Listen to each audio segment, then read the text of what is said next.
Ito na guys, yung Mirage, yung pumasok sa atin, nakaraan. Yan.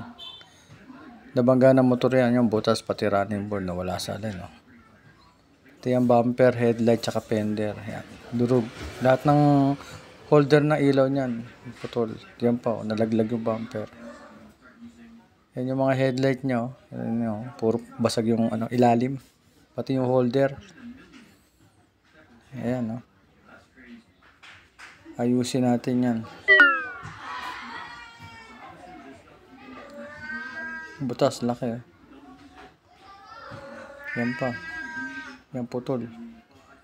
Tinayos na natin. Oh. Nalagyan na natin ng plastic yan. Puro luto yan. Ayan. Oh. May tornilyo na. Ayan din. Laki ng butas yan. Natakpan na natin. Yan. Yung tatlong holder yan. Okay na.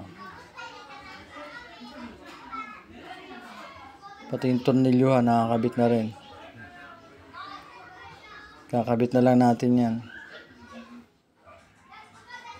Pati yung holder niyan, bumper sa ilalim. Yan, oh.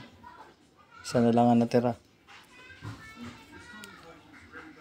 Yan, nice na natin. Oh. 4 na ulit yan, yung tornilyo sa ilalim ng bumper. Para hindi uga-uga yung bumper pag umaandar.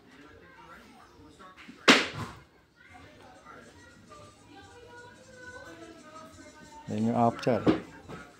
2 fender bumper tsaka 2 ilaw. Tsaka yung passenger side na 2 pinto. Yan ang ginawa natin. Yan, kita nyo yung kulay. Oh, parehas na parehas. Oh. Yan, oh. Parehas ng kulay sa hood.